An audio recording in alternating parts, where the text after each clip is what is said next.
ओम श्री गणेशाय नमः। वक्रतुंड महाकाय सूर्यकोटि समप्रभा निर्विघ्ने कुरु मे देवं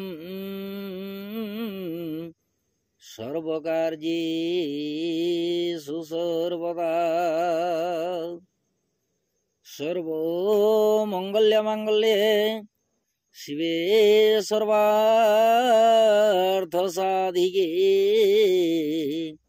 शरण्ये त्र्यंबके गौरी भगवती नारायणी नमो नमः। नवमा भगवती शरणम। दर्शक बंधु, 12 अधिपति भुवन भास्कर सूर्य नारायण को नमन कर जानिबा आजिर राशि फल विषय। सर्वप्रथम जानिबा आजिर राशि नक्षत्र तथा पंचांग विषय। आज माघ मास कृष्ण पक्ष इंग्राजी तारीख जनवरी मास 26 तारीख 2025 मसीहा रविवार। आज द्वादशी तिथि। ज्येष्ठा नक्षत्र विछाचंद्र। व्याघात जोग कौलवकर्ण।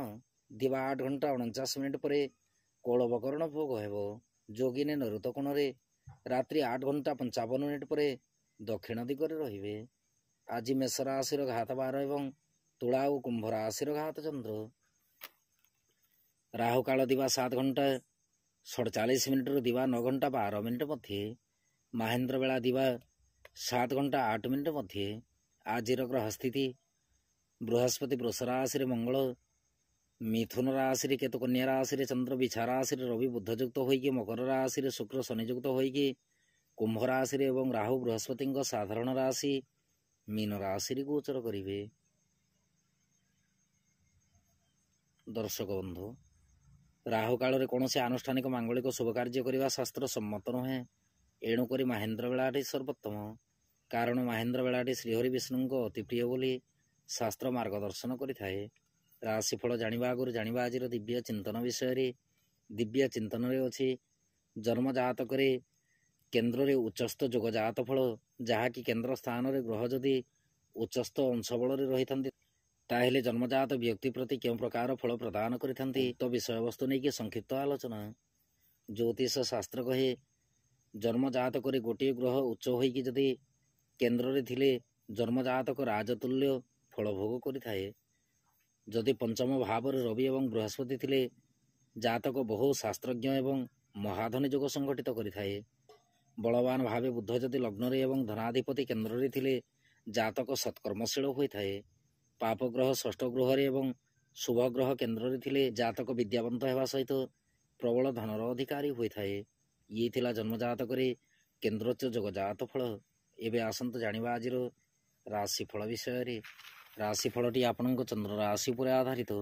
आपणक जन्मकोष्ठी चंद्रमा जो राशि अवस्थान करिसेंती सी होछि आपणक चंद्र राशि वा जन्म राशि। जदि आपण निजर जन्म राशि जानि नाहंती ताहेले प्रचलित नाम राशि अनुसार राशिफलटी देखिपारे। चंद्रमा आज बुधंक नक्षत्र बिछा राशि गोचर करिवे। तत्संगे बृहस्पति दृष्टि रही गोचर करुथिबारु द्वादश राशि प्रति बृहस्पति केउं प्रकार फल रहिबो एवं चंद्रमा केउं प्रकार दैनिक स्थिति उपरे प्रभाव रहिबो एही विषय वस्तु नहीं कि आलोचना करिबा। कालपुरुष चक्र प्रथम राशि मेष राशि। मेष राशि व्यक्ति विशेषों दिनटी चंद्रमा राशि ठारू अष्टम स्थान रे गोचर करिवे। फल कार्य क्षेत्र एवं व्यवसाय दुर्घटना ग्रसित हो पारती। सरकारी बेसरकारी कर्म को लेकिन सदा सर्वदा सतर्कता अवलंबन करंतु। दाम्पत्य और प्रेम संपर्क आद्य शुभदायक नुहे। आर्थिक स्थिति दुर्बल रहिबा सहित स्वास्थ्य शरीर मध्य दुर्बल रही पारे। यात्रा पाई दिनटी आद्य शुभदायक नुहे। दिनटी परिवार मध्य शांतिर वातावरण रखंतु। विद्यार्थी और महिला माने कार्य क्षेत्र में अनुतप्त हो पारती। आपण शुभ रंग आज नारंगी वर्ण रंग, शुभ अंक 5। आपण आज क्लींग मंत्र को 54 थर पठन करंतु। दिनटी अत्यंत सुखद रहिबो। वृष राशि व्यक्ति विशेषों दिनटी चंद्रमा राशि ठारू सप्तम स्थान रे गोचर करिवे। फल कार्य क्षेत्र एवं व्यवसाय सुख हानिर सूचना परिलक्षित हुए। सरकारी बेसरकारी कर्म को लेकिन अत्यंत खुशी अनुभव करेंगे। दाम्पत्य और प्रेम संपर्क सुखद रहिबो। आर्थिक स्थिति सबल रहिबा सहित स्वास्थ्य शरीर अति उत्तम अटे। ଯାତ୍ରା ପାଇଁ ଦିନଟି ଆପଣଙ୍କ ପକ୍ଷରେ ଯିବ। ବିଦ୍ୟାର୍ଥୀ ଓ ମହିଳାମାନେ କାର୍ଯ୍ୟକ୍ଷେତ୍ରରେ କୃତିତ୍ୱ ଅର୍ଜନ କରିବେ। ଆପଣଙ୍କ ପାଇଁ ଶୁଭ ରଙ୍ଗ ଆଜି ଧବଳ ବର୍ଣ୍ଣ ରଙ୍ଗ। ଶୁଭ ଅଙ୍କ 7। ଆପଣ ଆଜି ଦେବୀ ମନ୍ଦିରରେ ଘୃତଦୀପ ଅର୍ପଣ କରନ୍ତୁ। ଦିନଟି ଅତ୍ୟନ୍ତ ସୁଖଦ ରହିବ। ମିଥୁନ ରାଶି। ମିଥୁନ ରାଶି ବ୍ୟକ୍ତି ବିଶେଷଙ୍କ ପାଇଁ ଦିନଟିରେ ଚନ୍ଦ୍ରମା ରାଶିଠାରୁ ଷଷ୍ଠ ସ୍ଥାନରେ ଗୋଚର କରିବେ। ଫଳରେ କାର୍ଯ୍ୟକ୍ଷେତ୍ର ଏବଂ ବ୍ୟବସାୟରେ ଆକସ୍ମିକ ଧନ ଲାଭର ସୂଚନା ଅଛି। ସରକାରୀ ବେସରକାରୀ କର୍ମକୁ ନେଇକି ଜ୍ଞାତି ପରିବାର ବନ୍ଧୁବର୍ଗଙ୍କ ଠାରୁ ସାହାଯ୍ୟ ସହାନୁଭୂତି ପାଇପାରନ୍ତି। ଦାମ୍ପତ୍ୟ ଓ ପ୍ରେମ ସମ୍ପର୍କ ସୁଖଦ ରହିବା ସହିତ ଆର୍ଥିକ ସ୍ଥିତି ଅତି ଉତ୍ତମ ଅଟେ। ସ୍ୱାସ୍ଥ୍ୟ ଶରୀର ସବଳ ରହିବ। ଯାତ୍ରା ପାଇଁ ଦିନଟି ଆପଣଙ୍କ ପକ୍ଷରେ ଯିବ। ବିଦ୍ୟାର୍ଥୀ ଓ ମହିଳାମାନେ କାର୍ଯ୍ୟକ୍ଷେତ୍ରରେ ଅନ୍ୟ ଉପରେ ନିର୍ଭରଶୀଳ ରହିବେ। ଆପଣଙ୍କ ପାଇଁ ଶୁଭ ରଙ୍ଗ ଆଜି ନୀଳବର୍ଣ୍ଣ ରଙ୍ଗ। ଶୁଭ ଅଙ୍କ 4। ଆପଣ ଆଜି ଧୂମ ଦୁର୍ଗାୟ ନମଃ ଏହି ମନ୍ତ୍ରକୁ ପଠନ କରନ୍ତୁ। ଦିନଟି ଅତ୍ୟନ୍ତ ସୁଖଦ ରହିବ। କର୍କଟ ରାଶି। କର୍କଟ ରାଶି ବ୍ୟକ୍ତି ବିଶେଷଙ୍କ ପାଇଁ ଦିନଟିରେ ଚନ୍ଦ୍ରମା ରାଶିଠାରୁ ପଞ୍ଚମ ସ୍ଥାନରେ ଗୋଚର କରିବେ। ଫଳରେ କାର୍ଯ୍ୟକ୍ଷେତ୍ର ଏବଂ ବ୍ୟବସାୟରେ ଆକସ୍ମିକ ସାହାଯ୍ୟ ପ୍ରାପ୍ତି ହେବ। ସରକାରୀ ବେସରକାରୀ କର୍ମକୁ ନେଇକି ଦୁଃସାହସିକତା କର୍ମରେ ମତିଦାହନ ହେବ। ଦାମ୍ପତ୍ୟ ଓ ପ୍ରେମ ସମ୍ପର୍କ ସୁଦୃଢ଼ ରଖନ୍ତୁ। ଆର୍ଥିକ ସ୍ଥିତି ମଧ୍ୟମରୁ ଉତ୍ତମ ଅଟେ। ଆବଶ୍ୟକ ସ୍ଥଳେ ଋଣ ଗ୍ରହଣ କରିବା ସହିତ ଦିନଟିରେ ଗୁପ୍ତ ଶତ୍ରୁଙ୍କ ସହିତ ମନମାଳିନ୍ୟତା ଭାବ ଜାତ ହେବ। ସ୍ୱାସ୍ଥ୍ୟ ଶରୀର ଅତି ଉତ୍ତମ ଅଟେ। ଯାତ୍ରା ପାଇଁ ଦିନଟି ସୁଖଦ ରହିବ। ବିଦ୍ୟାର୍ଥୀ ଓ ମହିଳାମାନେ କାର୍ଯ୍ୟକ୍ଷେତ୍ରରେ ଉନ୍ନତିମୂଳକ କର୍ମ ସମ୍ପାଦନ କରି ଅତ୍ୟନ୍ତ ଖୁସି ଅନୁଭବ କରିବେ। ଆପଣଙ୍କ ପାଇଁ ଶୁଭ ରଙ୍ଗ ଆଜି ନୀଳବର୍ଣ୍ଣ ରଙ୍ଗ। ଶୁଭ ଅଙ୍କ 4। ଆପଣ ଆଜି ଧୂମ ଦୁର୍ଗାୟ ନମଃ ଏହି ମନ୍ତ୍ରକୁ ପଠନ କରନ୍ତୁ। ଦିନଟି ଅତ୍ୟନ୍ତ ସୁଖଦ ରହିବ। ସିଂହ ରାଶି। ସିଂହ ରାଶି ବ୍ୟକ୍ତି ବିଶେଷଙ୍କ ପାଇଁ ଦିନଟିରେ ଚନ୍ଦ୍ରମା ରାଶିଠାରୁ ଚତୁର୍ଥ ସ୍ଥାନରେ ଗୋଚର କରିବେ। ଫଳରେ କାର୍ଯ୍ୟକ୍ଷେତ୍ର ଏବଂ ବ୍ୟବସାୟରେ ଅଶାନ୍ତିର ବାତାବରଣ ରହିବା ସହିତ ପରିବାର ମଧ୍ୟ ଅଶାନ୍ତିର ବାତାବରଣ ରହିପାରେ। ସରକାରୀ ବେସରକାରୀ କର୍ମକୁ ନେଇକି ତରତର ନିଷ୍ପତ୍ତି ନିଅନ୍ତୁ ନାହିଁ। ଦିନଟିରେ ଦ୍ରବ୍ୟ ନଷ୍ଟର ସୂଚନା ଅଛି। ଦାମ୍ପତ୍ୟ ଓ ପ୍ରେମ ସମ୍ପର୍କ ମଧ୍ୟମରୁ ଉତ୍ତମ ଅଟେ। ଆର୍ଥିକ ସ୍ଥିତି ଦୁର୍ବଳ ରହିପାରେ। ସ୍ୱାସ୍ଥ୍ୟ ଶରୀର ପ୍ରତି ଧ୍ୟାନ ଦେବା ସହିତ ପାରିବାରିକ ପରିବେଶ ଏବଂ ଦିନଚର୍ଯ୍ୟା ପ୍ରତି ଧ୍ୟାନ ରଖନ୍ତୁ। ଯାତ୍ରା ପାଇଁ ଦିନଟି ମଧ୍ୟମ ଫଳଦାୟକ। ବିଦ୍ୟାର୍ଥୀ ଓ ମହିଳାମାନେ କାର୍ଯ୍ୟକ୍ଷେତ୍ରରେ ଆଶାତୀତ ଫଳପ୍ରାପ୍ତିରେ ବିଳମ୍ବ ଯୋଗ ଲକ୍ଷ୍ୟ କରିବେ। ଆପଣଙ୍କ ପାଇଁ ଶୁଭ ରଙ୍ଗ ଆଜି କେଶର ବର୍ଣ୍ଣ ରଙ୍ଗ। ଶୁଭ ଅଙ୍କ 3। ଆପଣ ଆଜି ହନୁମାନ ଚାଳିଶା ପଠନ କରନ୍ତୁ। ଦିନଟି ଅତ୍ୟନ୍ତ ସୁଖଦ ରହିବ। କନ୍ୟା ରାଶି। କନ୍ୟା ରାଶି ବ୍ୟକ୍ତି ବିଶେଷଙ୍କ ପାଇଁ ଦିନଟିରେ ଚନ୍ଦ୍ରମା ରାଶିଠାରୁ ତୃତୀୟ ସ୍ଥାନରେ ଗୋଚର କରିବେ। ଫଳରେ କାର୍ଯ୍ୟକ୍ଷେତ୍ର ଏବଂ ବ୍ୟବସାୟରେ ମନ ମଧ୍ୟରେ ଈର୍ଷା ଭାବ ଜାତ ହେବ। ସରକାରୀ ବେସରକାରୀ କର୍ମକୁ ନେଇକି ଅପବ୍ୟୟ ଖର୍ଚ୍ଚର ସୂଚନା ଅଛି। ଦାମ୍ପତ୍ୟ ଓ ପ୍ରେମ ସମ୍ପର୍କ ସୁଦୃଢ଼ ରଖନ୍ତୁ। ଜ୍ଞାତି ପରିବାର ବନ୍ଧୁବର୍ଗ ମଧ୍ୟରେ ଶାନ୍ତିର ବାତାବରଣ ରଖିବା ନିତାନ୍ତ ଆବଶ୍ୟକ। ଆର୍ଥିକ ଦୃଷ୍ଟିକୋଣରୁ ଦେଖିବାକୁ ଗଲେ ଆର୍ଥିକ ସ୍ଥିତି ସବଳ ରହିବ। ସ୍ୱାସ୍ଥ୍ୟ ଶରୀର ଅତି ଉତ୍ତମ ଅଟେ। ଯାତ୍ରା ପାଇଁ ଦିନଟି ଅମୃତ ତୁଲ୍ୟ। ବିଦ୍ୟାର୍ଥୀ ଓ ମହିଳାମାନେ କାର୍ଯ୍ୟକ୍ଷେତ୍ରରେ କୃତିତ୍ୱ ଅର୍ଜନ କରିବେ। ଆପଣଙ୍କ ପାଇଁ ଶୁଭ ରଙ୍ଗ ଆଜି ସବୁଜ ବର୍ଣ୍ଣ ରଙ୍ଗ। ଶୁଭ ଅଙ୍କ 7। ଆପଣ ଆଜି କ୍ଳିଂ ମନ୍ତ୍ରକୁ 54 ଥର ପଠନ କରନ୍ତୁ। ଦିନଟି ଅତ୍ୟନ୍ତ ସୁଖଦ ରହିବ। ତୁଳା ରାଶି। ତୁଳା ରାଶି ବ୍ୟକ୍ତି ବିଶେଷଙ୍କ ପାଇଁ ଦିନଟିରେ ଚନ୍ଦ୍ରମା ରାଶିଠାରୁ ଦ୍ୱିତୀୟ ସ୍ଥାନରେ ଗୋଚର କରିବେ। ଫଳରେ କାର୍ଯ୍ୟକ୍ଷେତ୍ର ଏବଂ ବ୍ୟବସାୟରେ ପ୍ରବଳ ମାତ୍ରାରେ ଉନ୍ନତିର ସୂଚନା ଅଛି। ସରକାରୀ ବେସରକାରୀ କର୍ମକୁ ନେଇକି ମନ ମଧ୍ୟରେ ସନ୍ତାପିତ ଭାବନା ଜାତ ହୋଇପାରେ। ଦାମ୍ପତ୍ୟ ଓ ପ୍ରେମ ସମ୍ପର୍କ ସୁଦୃଢ଼ ରଖିବା ସହିତ ଦିନଟିରେ ବାକ୍ଶୁଦ୍ଧି ନିତାନ୍ତ ଦରକାର। ଆର୍ଥିକ ଦୃଷ୍ଟିକୋଣରୁ ଦେଖିବାକୁ ଗଲେ ଆର୍ଥିକ ସ୍ଥିତି ଦୁର୍ବଳ ରହିପାରେ। ସ୍ୱାସ୍ଥ୍ୟ ଶରୀର ମଧ୍ୟମରୁ ଉତ୍ତମ ଅଟେ। ଦିନଟିରେ ମନ ବିକାର ଜାତ ହୋଇପାରେ। ଯାତ୍ରା ପାଇଁ ଦିନଟି ବିଶେଷ ସୁଖଦାୟକ ନୁହେଁ। ବିଦ୍ୟାର୍ଥୀ ଓ ମହିଳାମାନେ କାର୍ଯ୍ୟକ୍ଷେତ୍ରରେ ବନ୍ଧୁ ଗହଣରେ ସମୟ ଅତିବାହିତ କରିବେ। ଆପଣଙ୍କ ପାଇଁ ଶୁଭ ରଙ୍ଗ ଆଜି ଧବଳ ବର୍ଣ୍ଣ ରଙ୍ଗ। ଶୁଭ ଅଙ୍କ 5। ଆପଣ ଆଜି ଅସହାୟ ବ୍ୟକ୍ତିଙ୍କୁ ସାହାଯ୍ୟ ହୁଅନ୍ତୁ। ଦିନଟି ଅତ୍ୟନ୍ତ ସୁଖଦ ରହିବ। ବିଛା ରାଶି। ବିଛା ରାଶି ବ୍ୟକ୍ତି ବିଶେଷଙ୍କ ପାଇଁ ଦିନଟିରେ ଚନ୍ଦ୍ରମା ରାଶିରେ ଗୋଚର କରିବେ। ଫଳରେ କାର୍ଯ୍ୟକ୍ଷେତ୍ର ଏବଂ ବ୍ୟବସାୟରେ ଦ୍ରବ୍ୟ ହାନିର ସୂଚନା ଅଛି। ମିଳିତ ବ୍ୟବସାୟକୁ ନେଇକି ସଦାସର୍ବଦା ସତର୍କତା ଅବଲମ୍ବନ କରନ୍ତୁ। ସରକାରୀ ବେସରକାରୀ କର୍ମକୁ ନେଇକି ଦ୍ୱିଧାଗ୍ରସ୍ତ ହୋଇପାରନ୍ତି।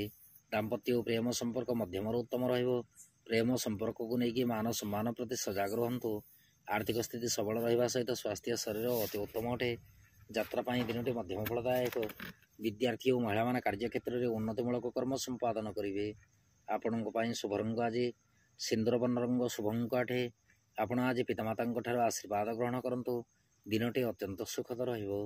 ଧନୁରାଶି। ଧନୁରାଶି ବ୍ୟକ୍ତି ବିଶେଷଙ୍କ ପାଇଁ ଦିନଟିରେ ଚନ୍ଦ୍ରମା ରାଶିଠାରୁ ଦ୍ୱାଦଶ ସ୍ଥାନରେ ଗୋଚର କରିବେ। ଫଳରେ କାର୍ଯ୍ୟକ୍ଷେତ୍ର ଏବଂ ବ୍ୟବସାୟରେ ମନ ମଧ୍ୟରେ ଅଶାନ୍ତିର ବାତାବରଣ ରହିବା ସହିତ ସରକାରୀ ବେସରକାରୀ କର୍ମକୁ ନେଇକି ଅଳ୍ପ ମାତ୍ରାରେ ଆଶ୍ୱାସନା ପ୍ରାପ୍ତି ହେବ। ଦାମ୍ପତ୍ୟ ଓ ପ୍ରେମ ସମ୍ପର୍କ ସୁଦୃଢ଼ ରଖନ୍ତୁ। ଆର୍ଥିକ ଦୃଷ୍ଟିକୋଣରୁ ଦେଖିବାକୁ ଗଲେ ଦିନଟିରେ ଆବଶ୍ୟକ ସ୍ଥଳେ ଋଣ ଗ୍ରହଣ କରିପାରନ୍ତି। ସ୍ୱାସ୍ଥ୍ୟ ଶରୀର ବିଶେଷ ସୁଖଦାୟକ ନୁହେଁ। ଯାତ୍ରା ପାଇଁ ଦିନଟି ମଧ୍ୟମ ଫଳଦାୟକ। ବିଦ୍ୟାର୍ଥୀ ଓ ମହିଳାମାନେ କାର୍ଯ୍ୟକ୍ଷେତ୍ରରେ ମନ ମଧ୍ୟରେ ଅଶାନ୍ତିର ବାତାବରଣ ଲକ୍ଷ୍ୟ କରିବେ। ଆପଣଙ୍କ ପାଇଁ ଶୁଭ ରଙ୍ଗ ଆଜି ଫିକା ଗୋଲାପୀ ରଙ୍ଗ। ଶୁଭ ଅଙ୍କ 2। ଆପଣ ଆଜି ଶିବଶକ୍ତିଙ୍କ ଦର୍ଶନ କରନ୍ତୁ। ଦିନଟି ଅତ୍ୟନ୍ତ ସୁଖଦ ରହିବ। ମକର ରାଶି। ମକର ରାଶି ବ୍ୟକ୍ତିବିଶେଷଙ୍କ ପାଇଁ ଦିନଟିରେ ଚନ୍ଦ୍ରମା ରାଶିଠାରୁ ଏକାଦଶ ସ୍ଥାନରେ ଗୋଚର କରିବେ। ଫଳରେ କାର୍ଯ୍ୟକ୍ଷେତ୍ର ଏବଂ ବ୍ୟବସାୟରେ ପ୍ରତାରଣା ଭାବ ଜାତ ହେବ। ସରକାରୀ ବେସରକାରୀ କର୍ମକୁ ନେଇକି ଉଚ୍ଚପଦ ପ୍ରାପ୍ତି କରିବେ। ଦାମ୍ପତ୍ୟ ଓ ପ୍ରେମ ସମ୍ପର୍କ ଅତି ଉତ୍ତମ ଅଟେ। ଆର୍ଥିକ ସ୍ଥିତି ସବଳ ରହିବା ସହିତ ଦିନଟିରେ ଧାର କରଜ ଦେଇଥିବା ସମ୍ପତ୍ତି ଫେରସ୍ତ ପାଇପାରନ୍ତି। ସ୍ୱାସ୍ଥ୍ୟ ଶରୀର ସବଳ ରହିବ। ଯାତ୍ରା ପାଇଁ ଦିନଟି ଆପଣଙ୍କ ପକ୍ଷରେ ଯିବ। ବିଦ୍ୟାର୍ଥୀ ଓ ମହିଳାମାନେ କାର୍ଯ୍ୟକ୍ଷେତ୍ରରେ ଆଶାତୀତ ଫଳ ପ୍ରାପ୍ତି କରିବେ। ଆପଣଙ୍କ ପାଇଁ ଶୁଭ ରଙ୍ଗ ଆଜି ଘନ ନୀଳ ରଙ୍ଗ। ଶୁଭ ଅଙ୍କ 6। ଆପଣ ଆଜି ତ୍ରିଶାଖା ବେଲପତ୍ର ଶିବଲିଙ୍ଗରେ ଅର୍ପଣ କରନ୍ତୁ। ଦିନଟି ଅତ୍ୟନ୍ତ ସୁଖଦ ରହିବ। କୁମ୍ଭ ରାଶି। କୁମ୍ଭ ରାଶି ବ୍ୟକ୍ତିବିଶେଷଙ୍କ ପାଇଁ ଦିନଟିରେ ଚନ୍ଦ୍ରମା ରାଶିଠାରୁ ଦଶମ ସ୍ଥାନରେ ଗୋଚର କରିବେ। ଫଳରେ କାର୍ଯ୍ୟକ୍ଷେତ୍ର ଏବଂ ବ୍ୟବସାୟରେ ଆଶାତୀତ ଫଳ ପ୍ରାପ୍ତି କରିବା ସହିତ ମିଳିତ ବ୍ୟବସାୟକୁ ନେଇକି ପ୍ରବଳ ମାତ୍ରାରେ ଉନ୍ନତିର ସୂଚନା ପରିଲକ୍ଷିତ ହୁଏ। ସରକାରୀ ବେସରକାରୀ କର୍ମକୁ ନେଇକି କୃତିତ୍ୱ ଅର୍ଜନ କରିବେ। ତତ୍ସଙ୍ଗେ ରାଜନୀତି କ୍ଷେତ୍ରରେ ପ୍ରବଳ ମାତ୍ରାରେ ଉନ୍ନତିର ସୂଚନା ଲକ୍ଷ୍ୟ କରାଯାଏ। ଦାମ୍ପତ୍ୟ ଓ ପ୍ରେମ ସମ୍ପର୍କ ସୁଖଦ ରହିବା ସହିତ ଆର୍ଥିକ ସ୍ଥିତି ସବଳ ରହିବ। ସ୍ୱାସ୍ଥ୍ୟ ଶରୀର ଅତି ଉତ୍ତମ ଅଟେ। ଯାତ୍ରା ପାଇଁ ଦିନଟି ଆପଣଙ୍କ ପକ୍ଷରେ ଯିବ। ବିଦ୍ୟାର୍ଥୀ ଓ ମହିଳାମାନେ କାର୍ଯ୍ୟକ୍ଷେତ୍ରରେ ନିର୍ବିଘ୍ନରେ କର୍ମ ସମ୍ପାଦନ କରିବେ। ଆପଣ ଆଜି ତ୍ରିଶାଖା ବେଲପତ୍ର ଶିବଲିଙ୍ଗରେ ଅର୍ପଣ କରନ୍ତୁ। ଦିନଟି ଅତ୍ୟନ୍ତ ସୁଖଦ ରହିବ। ମୀନ ରାଶି। ମୀନ ରାଶି ବ୍ୟକ୍ତିବିଶେଷଙ୍କ ପାଇଁ ଦିନଟିରେ ଚନ୍ଦ୍ରମା ରାଶିଠାରୁ ନବମ ସ୍ଥାନରେ ଗୋଚର କରିବେ। ଫଳରେ କାର୍ଯ୍ୟକ୍ଷେତ୍ର ଏବଂ ବ୍ୟବସାୟରେ ଅତ୍ୟନ୍ତ ଖୁସି ଅନୁଭବ କରିବେ। ସରକାରୀ ବେସରକାରୀ କର୍ମକୁ ନେଇକି ନିଜର କର୍ତ୍ତବ୍ୟକୁ ନେଇକି ସଦାସର୍ବଦା ସତର୍କ ରହିବେ। ଦାମ୍ପତ୍ୟ ଓ ପ୍ରେମ ସମ୍ପର୍କ ସୁଖଦ ରହିବା ସହିତ ଆର୍ଥିକ ସ୍ଥିତି ଅତି ଉତ୍ତମ ଅଟେ। ସ୍ୱାସ୍ଥ୍ୟ ଶରୀର ସବଳ ରହିବ। ଦିନଟିରେ ଦୂରଯାତ୍ରାର ସୂଚନା ପରିଲକ୍ଷିତ ହୁଏ। ବିଦ୍ୟାର୍ଥୀ ଓ ମହିଳାମାନେ କାର୍ଯ୍ୟକ୍ଷେତ୍ରରେ ଆଶାତୀତ ଫଳ ପ୍ରାପ୍ତି କରିବେ। ଆପଣଙ୍କ ପାଇଁ ଶୁଭ ରଙ୍ଗ ଆଜି ହଳଦୀ ବର୍ଣ୍ଣ ରଙ୍ଗ। ଶୁଭ ଅଙ୍କ 9। ଆପଣ ଆଜି ଛୋଟ ଶିଶୁ କନ୍ୟାଙ୍କୁ କିଛି ଖାଇବା ଦ୍ରବ୍ୟ ଦାନ କରନ୍ତୁ। ଦିନଟି ଅତ୍ୟନ୍ତ ସୁଖଦ ରହିବ। ଦର୍ଶକ ବନ୍ଧୁ, ଇଏ ଥିଲା ମେଷ ରାଶି ଠାରୁ ମୀନ ରାଶି ପର୍ଯ୍ୟନ୍ତ ଦ୍ୱାଦଶ ରାଶିର ରାଶିଫଳ ଏବଂ ଆଜିର ଦିବ୍ୟ ଚିନ୍ତନ। ଏବେ ଅନୁମତି ଦିଅନ୍ତୁ। ନୌମା ଭଗବତୀ ଶରଣ।